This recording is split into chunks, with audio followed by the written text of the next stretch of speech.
saudara-saudari yang terkasih dalam Tuhan kita Yesus Kristus. Salam sejahtera untuk kita semua dan selamat salam berjumpa bersama dengan saya, Frater Vincentius Agung OMP. Dan di sebelah kanan saya ada Romo, dan nanti Romo akan memperkenalkan diri terlebih dahulu.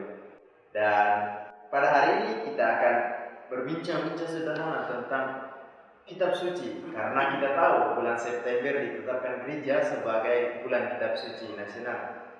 Oke, untuk itu kita persilahkan kepada Romo dulu untuk memperkenalkan diri. Saya Romo Wahyu OMI. Saya bertugas di Seminari Tinggi OMI Condong 1 Yogyakarta. Saat ini saya mendampingi para frater dan bruder yang sedang menjalani kuliah filsafat dan teologi di Universitas Sanata Dharma di Fakultas Teologi Weda Bakti. Saya menjadi pelayannya para frater dan bruder sekalian. Jadi pelayan kami di sini. Iya, terima kasih perkenalan singkatnya, Romo. Ya, memang Romo Wahyu di seminari ini sudah 4 tahun bersama-sama dengan kami, dan memang banyak hal juga yang dapat kami pelajari dari Romo Wahyu sendiri. Dan seperti saya katakan di awal tadi, Romo, kita setidaknya membahas sedikitlah tentang Kitab Suci. Dan saya ingin bertanya, Romo, apakah kita itu harus membaca Kitab Suci karena ini sudah bulan September, Romo? Atau apakah hanya karena bulan September terus kita baca Kitab Suci, atau gimana itu, Romo? Tidak hanya harus membaca Kitab Suci pada bulan September, tetapi sepanjang hari, sepanjang tahun ya. Tiap hari malahan ya, kita harus membaca Kitab Suci. Karena apa? Kitab Suci adalah sabda Allah sendiri. Allah yang menjadi pengarang dari Kitab Suci. Dia yang memberi inspirasi kepada para pengarang Kitab Suci untuk menuliskan apa yang Allah kehendaki untuk disampaikan kepada kita manusia, ya kan? Nah, Kitab Suci ini mengajarkan kebenaran yang perlu untuk keselamatan kita tanpa adanya kesalahan ataupun kekeliruan sama sekali. Dan Roh Kudus menginspirasi para pengarang yang menuliskan apa yang ingin disampaikan atau diajarkan oleh Allah. Sumber ajaran iman kita adalah Yesus Kristus sendiri, pribadi Yesus Kristus sendiri. Dan Yesus Kristus telah mewariskan ajaran-ajarannya tidak hanya melalui Kitab Suci saja, tetapi juga melalui tradisi para rasul dan magisterium atau ajaran atau kuasa mengajar gereja. Maka Kitab Suci harus dibaca dan ditafsirkan dengan bantuan Roh Kudus di bawah tuntunan magisterium gereja supaya terwujud ajaran dan satu ajaran dan satu iman yang benar dan bukan yang terpecah belah. Kurang lebih seperti itu. Maka kita wajib membaca Kitab Suci karena menurut Santo Hieronymus dikatakan bahwa tidak mengenal Kitab Suci berarti tidak mengenal Kristus. Dan juga Kitab Suci itu mempunyai peran yang sangat penting, kedudukan yang sangat penting dalam iman kita. Karena Kitab Suci memberi tumpuan dan kekuatan bagi kehidupan gereja. Dan Kitab Suci adalah jiwa teologi dan khotbah pastoral. Maka dikatakan juga di dalam Mazmur 119 ayat 105 dikatakan bahwa firman-Mu adalah pelita bagi kakiku dan terang bagi jalanku. Seperti Mazmur ketika hari Minggu ya, Romo? Iya. Oh iya, berarti ketika menarik dari pembahasan Romo, berarti kita dengan membaca Kitab Suci kita lebih mengenali Kristus sendiri. Betul. Dan dari Romo tadi juga menyampaikan untuk mengenali Kristus bukan hanya dari Kitab Suci, tetapi dari magisterium dan juga dari tradisi para rasul. Dan ya Romo, kita tahu bahwa situasi kita saat ini masuk dalam wabah COVID-19 pada 2020 ini, dan memang tema besar kita pun mewartakan kabar gembira di tengah krisis iman dan identitas dalam situasi pandemi saat ini. Dan sebenarnya adakah hubungan dari tema besar kita ini, Romo, dengan situasi yang kita alami saat ini? Ya, relevansinya membaca Kitab Suci dengan situasi zaman ini ya, situasi pandemi seperti ini. COVID-19 ya. Kalau saya renungkan kurang lebih, refleksikan kurang lebih begini ya. Tema yang disampaikan di dalam bulan Kitab Suci Nasional ini mengajak kita semua untuk berpegang teguh pada sabda Tuhan di tengah krisis iman dan identitas. Apa sih iman itu? Iman itu adalah sebuah tanggapan atau persetujuan yang bebas terhadap segala kebenaran yang diwahyukan oleh Allah. Sementara identitas itu adalah kesadaran akan siapa diri kita. Nah, kesadaran ini rupanya mempengaruhi cara kita bersikap, cara kita bertindak, cara kita berbicara dan menjalani kehidupan ini. Maka iman dan identitas sebagai orang Katolik, sebagai pengikut Kristus itu penting karena menentukan seluruh perilaku dan cara kita untuk menjalani kehidupan ini sebagai seorang Katolik, sebagai pengikut Kristus. Nah, kita tahu situasi ini saat ini ya, situasi pandemi virus corona atau COVID-19 ini. Situasi pandemi ini rupanya mengguncang iman dan membuat banyak orang ragu akan identitas dirinya sebagai umat beriman ya, sebagai umat beriman khususnya. Saya melihat ada orang-orang yang merasa pesimis menghadapi situasi yang ada saat ini ya. Mereka sampai pada pemikiran tidak menemukan relevansi lagi ya, hidup beriman, atau tidak relevan lagi beriman karena toh Tuhan tidak mampu berbuat apa-apa. Tuhan seakan-akan tidak peduli. Tuhan meninggalkan manusia. Atau yang ekstrim lagi mengatakan bahwa Tuhan juga tidak ada lagi. Tidak berkarya lagi di dunia ini. Tidak ada lagi karena toh virus corona ini tetap masih merajalela meskipun orang berdoa, meskipun memohon-mohon supaya Tuhan menjauhkan manusia dari virus corona ini. Ya. Orang selalu melihat bahwa wah selalu bertambah berarti tidak ada peranan Tuhan di situ. Tetapi ada juga orang yang percaya, yang masih menaruh pengharapan kepada Tuhan sendiri. Ya, masuk. Tuhan dikatakan atau dilihat dengan situasi seperti ini, Tuhan sedang menguji kesetiaan, memurnikan motivasi untuk mengasihi Dia. Lalu juga saat-saat seperti ini dipandang sebagai saat untuk mempersatukan semua orang guna bersama-sama menghadapi pandemi ini dengan penuh kasih, solidaritas, empati, kerjasama, kepedulian, dan juga perhatian satu dengan yang lain. Nah, untuk yang masih percaya dan punya pengharapan ini, puji Tuhan ya. Masih bersyukurlah. Bersyukur, tetapi tidak dipungkiri ada banyak juga saudara-saudara kita yang mengalami masih pesimis dalam hal ini ya. Pesimis dan mengalami krisis di dalam iman dan identitas.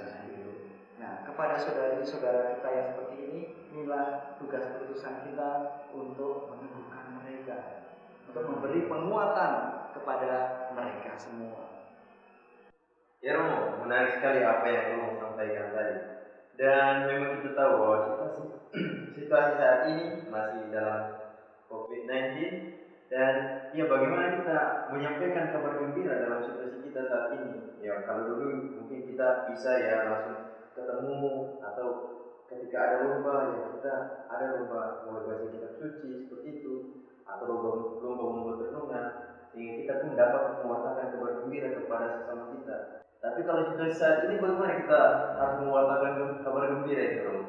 Ya itulah tadi saya mengatakan pentingnya membaca kitab suci, mendalami kitab suci, merefleksikannya, karena kita bisa menimba kekuatan dari situ. Saat ini banyak dari saudara-saudara kita justru atau kita sendiri ya mengalami takut bahwa nanti akan tertular virus corona. Nah, dari situasi seperti ini, ketika kita membaca sabda Tuhan, kita berjumpa dengan Tuhan sendiri yang mengatakan jangan takut. Atau kita mungkin mengalami saat ini perekonomian kita terdampak oleh pandemi, ya. Pandemi ya. Ya. Lalu semua orang mengalami krisis. Dari kitab suci kita terinspirasi oleh misalnya Ayub. Oh, bisa Ayub ya. Kisah tentang Ayub. Bagaimana Ayub ini adalah pribadi yang saleh, ya, Baik. pribadi yang baik, selalu takwa kepada Tuhan, rajin berdoa, tetapi mengalami kemalangan, bencana, ya, ditinggalkan oleh saudara-saudaranya dan sakit. Tetapi dari sikap Ayub ini, Ayub tetap terus bertahan dalam kesetiaan terhadap Tuhan. Nah, dari pengalaman Ayub inilah kita bisa dikuatkan kembali. Nah, maka kitab suci sungguh menjadi sarana kehadiran Allah yang terlibat di dalam hidup kita. Dari kitab suci kita mendapatkan inspirasi, mendapatkan pencerahan dan peneguhan, juga untuk selalu peduli kepada sesama yang sedang mengalami krisis. Misalnya, kita belajar dari orang Samaria yang sungguh menjadi sesama bagi yang lain. Ya, di dalam Injil. Ya. Nah, inilah relevansi membaca dan mendalami kitab suci, yaitu untuk memperkuat iman dan mengasah hati nurani, sehingga kemudian kita tergerak untuk mewujud nyatakannya di dalam tindakan konkret. Dan inilah yang disebut, dikatakan oleh Tuhan sebagai hidupmu berbuah dan buahmu itu tetap. Nah, Tuhan mengutus kita untuk pergi menghasilkan buah dan buahnya itu tetap. Maka cara untuk mewartakan kabar gembira di tengah krisis ini, saya banyak belajar dari pendiri kongregasi OM, Santo Eugenius de Mazenod. Santo Eugenius de Mazenod itu mempunyai metode yang khas untuk mewartakan kabar gembira. Ada 3 metode, yaitu yang pertama to see, yang kedua to discern atau to judge, lalu yang ketiga adalah to act. To see, ya, to see, melihat situasi dunia sekitar kita, lingkungan kita. Kemudian kita masuk ke dalam to judge atau to discern, merefleksikannya, menimbang-nimbang, sehingga akhirnya kita sampai pada to act, bertindak, berbuat. Inilah kalau kita melihat di dalam konteks pandemi saat ini, kita melihat virus corona yang merajalela dan belum ada vaksinnya, maka terjadi juga orang ketakutan, ya, terjadi krisis ekonomi, tidak bisa misa selain online, ya, live streaming ya. Kita bisa membayangkan, ya, kalau yang punya kuota data, kalau yang punya kuota tapi kalau tempatnya terpencil, tidak ada sinyal, bagaimana mereka akan memenuhi kerinduan hatinya untuk ikut perayaan Ekaristi? Inilah yang kita lihat, Lalu kemudian to judge atau to discern.